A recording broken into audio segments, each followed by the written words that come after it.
ನಮಸ್ಕಾರ ವೀಕ್ಷಕರೇ, ಪಿಡಿ ನ್ಯೂಸ್ಗೆ ಸ್ವಾಗತ. ನಾನು ಪವನ್ ದೇಶಪಾಂಡೆ.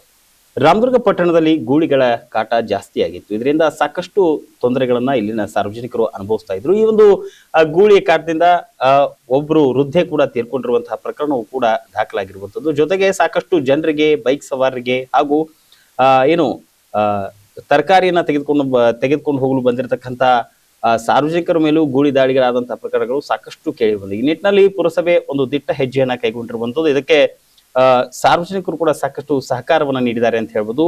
ಏನು ಈ ಬಂಡಿ ಹೊಡಿತಕ್ಕಂತ ಏನು ಕಾರ್ಮಿಕರಿದ್ದಾರೆ, ಅವರು ಕೂಡ ಈ ಒಂದು ಕಾರ್ಯಾಚರಣೆಯಲ್ಲಿ ಕೈ ಜೋಡಿಸಿದ್ದಾರೆ. ರಾತ್ರಿ ಅಂದ್ರೆ ಕಳೆದ 3 ದಿನಗಳಿಂದ ಅಹೋರಾತ್ರಿಯಾಗಿ ಏನು ರಾತ್ರಿ 12 ಗಂಟೆಯಿಂದ ಸುಮಾರು ಬೆಳಗಿನ ಜಾವ 4 ಗಂಟೆವರೆಗೂ ಏನು ಊರಲ್ಲಿರ್ತಕ್ಕಂತಹ ಬಿಡಾಡಿ ಗೂಳಿಗಳನ್ನ ಸೆರೆ ಹಿಡಿಯುವಲ್ಲಿ ಯಶಸ್ವಿಯಾಗಿದ್ದಾರೆ. ಯಾಕೆಂದ್ರೆ ಗೂಳಿಗಳನ್ನ ಹಿಡಿಯೋದು ಅಂತ ಒಂದು ಸಣ್ಣ ಕೆಲಸ ಅಲ್ಲ. ಯಾಕೆಂದ್ರೆ ಎರಗಿ ಬರುವುದರಿಂದ ಸಾಕಷ್ಟು ಜೀವಹಾನಿಯಾಗುವಂತಹ ತೊಂದರೆಗಳು ಕೂಡ ಇರ್ತವೆ. ಇಂತಹ ಎಲ್ಲವನ್ನ ಏನು ದಿಟ್ಟವಾಗಿ ತೆಗೆದುಕೊಂಡು ಅದನ್ನ ಪುರಸಭೆ ಅಧಿಕಾರಿಗಳ ಜೊತೆಗೆ ಸಾರ್ವಜನಿಕರು ಕೂಡ ಕೈ ಜೋಡಿಸಿರುವುದು. ಯಾಕೆಂದ್ರೆ ಕೇವಲ ಅಧಿಕಾರಿಗಳಿಂದ ಮಾತ್ರ ಸಮಾಜದಲ್ಲಿ ಅಭಿವೃದ್ಧಿ ಸಾಧ್ಯವಿಲ್ಲ, ಅದಕ್ಕೆ ಸಾರ್ವಜನಿಕರ ಸಹಕಾರವು ಕೂಡ ತುಂಬಾ ಅಗತ್ಯವಾಗಿರುತ್ತೆ ಅನ್ನೋದಕ್ಕೆ ಇದೊಂದು ತಾಜಾ ಉದಾಹರಣೆ ಆಗಿದೆ ಅಂತ ಹೇಳ್ಬೋದು. ಯಾಕೆಂದ್ರೆ ಇಲ್ಲಿ ರಾತ್ರಿ ಅಲ್ಲಿ ಇರ್ತಕ್ಕಂಥ ಸಾರ್ವಜನಿಕರು ಕೂಡ ಅಧಿಕಾರಿಗಳ ಜೊತೆಗೆ ಕೈ ಜೋಡಿಸಿ ಆ ಗೂಳಿಗಳನ್ನ ಒಂದೊಂದಾಗಿ ಸೆರೆ ಹಿಡಿದು ರಾಮದುರ್ಗ ಪಟ್ಟಣದ ಏನ್ ಜಾನಕಿ ರಾಮೇಶ್ವರ ದೇವಸ್ಥಾನದ ಪಕ್ಕದಲ್ಲಿ ಇರ್ತಕ್ಕಂಥ ಒಂದು ಆವರಣದಲ್ಲಿ ಅವುಗಳನ್ನ ಕಟ್ಟಲಾಗಿತ್ತು. ಕಳೆದ ದಿನ ಅವುಗಳನ್ನ ಸುರಕ್ಷಿತವಾಗಿ ಗೋಶಾಲೆಗೆ ಬಿಡುವಂತಹ ಕೆಲಸವನ್ನು ಕೂಡ ಮಾಡಿದ್ದಾರೆ. ಬೆಳಗಾವಿಯ ಗೋಶಾಲೆಗೆ ಈಗಾಗಲೇ ಪುರಸಭೆ ಅಧಿಕಾರಿಗಳು ಹಾಗೂ ಸಾರ್ವಜನಿಕರು ಜೊತೆಗೂಡಿ ಆ ಗೋವುಗಳನ್ನ ಅಂದ್ರೆ ಈ ಗೂಳಿಗಳನ್ನ ಸುರಕ್ಷಿತವಾಗಿ ಗೋಶಾಲೆಗೆ ಬಿಟ್ಟು ಬಂದಿರುವಂತದ್ದು. ಹಾಗೆ ಸಾಕಷ್ಟು ತೊಂದರೆಗಳು ಕೂಡ ಈ ಗೂಳಿಯಿಂದ ಆಗ್ತಾ ಇತ್ತು. ಸಾಕಷ್ಟು ಜನರಿಗೆ ಜೀವಹಾನಿ ಕೂಡ ಆಗಿತ್ತು. ಈ ಒಂದು ನಿಟ್ಟಿನಲ್ಲಿ ಒಂದು ಈ ಗೂಳಿಗಳನ್ನ ಸೆರೆ ಹಿಡಿದು ಇವತ್ತು ಗೋಶಾಲೆಗೆ ಬಿಡಲಾಗಿದೆ. ಅಷ್ಟೇ ಅಲ್ಲದೆ ಜೊತೆಗೆ ಪುರಸಭೆ ಮುಖ್ಯಾಧಿಕಾರಿಗಳಾದಂತಹ ಈರಣ್ಣ ಗುಡದಾರಿ ಅವರು ಕೂಡ ಒಂದು ಮಾತನ್ನ ಹೇಳಿದ್ದಾರೆ. ಈ ಗೂಳಿ ಹಾವಳಿ ಸಾಕಷ್ಟು ಆಗಿತ್ತು. ಹಾಗೆ ರಾಮದುರ್ಗದಲ್ಲಿ ಬಿಡಾಡಿ ದನಗಳ ಕೂಡ ಸಾಕಷ್ಟಿವೆ, ಅದನ್ನ ಮಾಲೀಕರು ಕಟ್ಕೊಳ್ಬೇಕು ಅಂತ ಹೇಳಿ ಮನವಿ ಮಾಡಿದ್ದಾರೆ. ಒಂದು ವೇಳೆ ಕಟ್ಕೊಳ್ದೆ ಹೋದ್ರೆ ನಾವು ನಿರ್ದಾಕ್ಷಿಣ್ಯವಾಗಿ ಅದನ್ನ ಗೋಶಾಲೆಗೆ ಕಳಿಸ್ತೇವೆ, ಆ ನಂತರದಲ್ಲಿ ನಮ್ ಗೋವನ್ನ ಕೊಡಿ ಅಂದ್ರೆ ಕೊಡಕ್ಕಾಗಲ್ಲ. ಈಗ ಇನ್ನೆರಡು ದಿನ ನೋಡ್ಬಿಟ್ಟು ಅದನ್ನ ಗೋಶಾಲೆಗೆ ಕಳಿಸುವಂತ ಕೆಲಸವನ್ನು ಮಾಡ್ತೇವೆ. ಯಾಕಂದ್ರೆ ಸಾಕಷ್ಟು ಜನರಿಗೆ ತೊಂದರೆಯನ್ನ, ಟ್ರಾಫಿಕ್ ಕಿರಿಕಿರಿ ಆಗಿರ್ಬೋದು, ಜನರಿಗೆ ತೊಂದರೆಗಳಾಗಿರ್ಬೋದು, ಹೀಗೆ ಸಾಕಷ್ಟು ತೊಂದರೆಗಳು ಈ ಬಿಡಾಡಿ ದನಗಳಿಂದ ಹಾಗೂ ಗೂಳಿಗಳಿಂದ ಏರ್ಪಾಡಾಗ್ತಿತ್ತು. ಈ ಒಂದು ನಿಟ್ಟಿನಲ್ಲಿ ಪುರಸಭೆ ಒಂದು ದಿಟ್ಟ ಹೆಜ್ಜೆಯನ್ನು ತೆಗೆದುಕೊಂಡಿರ್ತದ್ದು. ಹಾಗಾದ್ರೆ ಪುರಸಭೆ ಮುಖ್ಯಾಧಿಕಾರಿಗಳು ಏನೆಲ್ಲ ಹೇಳ್ತಾರೆ ಕೇಳ್ಕೊಂಡ್ಬರೋಣ ಬನ್ನಿ. 1 ವರ್ಷದಿಂದ ನಾವು ಇದನ್ನ ಕಾರ್ಯಾಚರಣೆ ಮಾಡ್ತಾ ಇದ್ವಿ. ಈ ಹಿಂದೆ ಅನೇಕ ಸಲ ನಾವು ಒಂದು 4-5 ಸಲ ಹಿಡಿದು ಸಹ ಎಚ್ಚರಿಕೆಯನ್ನು ಕೂಡ ಸಾರ್ವಜನಿಕರು ನೀಡಿದ್ವಿ. ಆದರೂ ಕೂಡ ಅವರು ಎಚ್ಚರಿಕೊಳ್ತಾ ಇದ್ರು.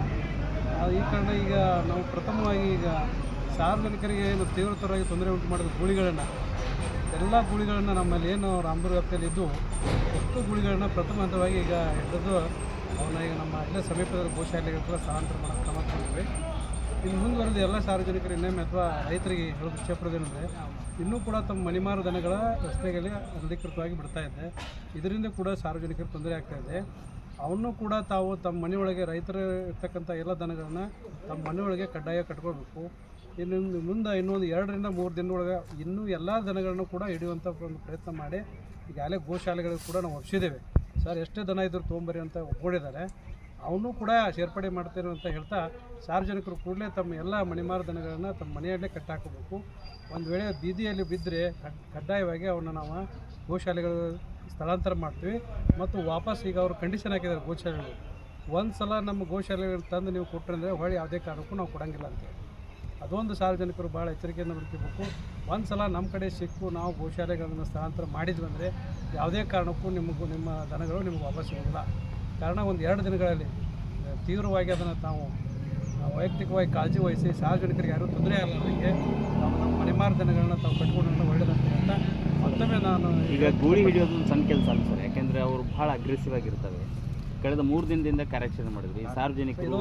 ಇವತ್ತು ಈಗ ಸರ್ ಕೇಳ್ದಂಗೆ ಹೇಳಕ್ಕೆ ಇಷ್ಟಪಡೋದಂದರೆ, ನಮ್ಮ ಮುನ್ಸಿಪಾಲ್ಟಿಗೆ ಇದರಾಗ ಸಾರ್ವಜನಿಕ ಸಹಭಾಗಿತ್ವನೂ ಭಾಳ ಅದ. ನಮ್ಮ ರಕ್ಷಣಾ ವೇದಿಕೆಯವರು, ನಮ್ಮ ಇವರು ಹಿರಿಯರಾದಂಥ ಇವರು ದಿಲೀಪ್ ಅವರು, ಆಮೇಲೆ ನಮ್ಮ ವೆಟರ್ನರಿ ಸರ್, ಡಾಕ್ಟರ್ ಅವರು ಕೂಡ ಅನೇಕರು ಕೂಡ ಇದಕ್ಕೆ ಸಾರ್ವಜನಿಕರಿಗೂ ತೀವ್ರ ಆಸಕ್ತಿಯಿಂದ ಒಂದು 24 ಅವರ್ಸ್ ಅಂದರೆ ರಾತ್ರಿನೇ ಪ್ರಾರಂಭ ಮಾಡಿ ಬೆಳಕರಿವರೆಗೂ ಕೂಡ ಹಿಡಿದ ಅವನು ಇಲ್ಲಿ ನಮ್ಮ ವೆಂಕಟಮ್ಮ ಗುಡಿ ಹತ್ರ ಕಟ್ಟಿ ಮೇವು, ಅದಕ್ಕೆ ನೀರು ಎಲ್ಲ ಕೂಡ ಸಾರ್ವಜನಿಕರು ಬಹಳ ಸಹಕಾರ ಮಾಡಿ ಈ ಒಂದು ಕಾರ್ಯಾಚರಣೆಯಲ್ಲಿ ಭಾಗವಹಿಸ್ತಾರೆ. ಅವರಿಗೂ ಕೂಡ ನಮ್ಮ ಪುರಸಭೆ ವತಿಯಿಂದ ಅವರಿಗೆ ಧನ್ಯವಾದಗಳು ಹೇಳ್ತೇನೆ.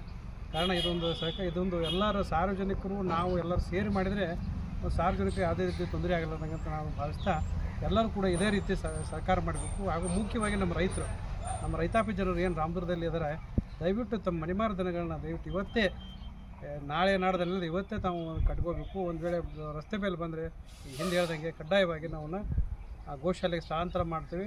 ಸ್ಥಳಾಂತರ ಮಾಡಿದರೆ ವಾಪಸ್ ನಿಮಗೆ ಯಾವನೇ ಕೊಟ್ಟರು ಅದು ಹೊಳೆ ಸಿಗಲ್ಲ. ಕಾರಣ ಇದೊಂದು ರಿಕ್ವೆಸ್ಟ್ ಅಂತ ತಿಳ್ಕೊಳ್ಳಿ, ಎಚ್ಚರಿಕೆ ಅಂತ ತಿಳ್ಕೊಳ್ಳಿ. ಯಾವುದೇ ರೀತಿ ತಾವು ತಿಳ್ಕೊಂಡ್ರೂ ಪರವಾಗಿಲ್ಲ, ನಾವು ಮಾತ್ರ 100% ಅವನು ಸ್ಥಳಾಂತರ ಮಾಡೋಕ್ಕೆ ಕ್ರಮ ತೆಗೆದುಬೇಕು. ಜನ ಬಜಾರ್ದಾಗ ಭಾಳ ದಂಧೆ ಮಾಡಕತ್ತಿದ್ರಿ. ಹೊಳ್ಳೆ ದನಗಳು ನೀನು ಮೊನ್ನೆ ಒಟ್ಟು ಒಂದಕ್ಕೆ ಒಂದು 6 ತಿಂಗಳಿಂದ ರೀ ಫಸ್ಟಿಗೆ ಅಮ್ಮಾರಿಗೆ ಹಾಕಿ ಅವರು ತೀರ್ಕೊಂಡ್ರಿ. ತ್ರಾಸ ಅದು ಬೀಜ ಪೆಟ್ಟಿದ್ರಿ ಹಾಲಿಲ್ದವ್ರು ಮಾನಸಿಕ ಆಗಿ ಅವ್ರ ಪಾಪ ಫೇಲ್ ಆದ್ರಿ.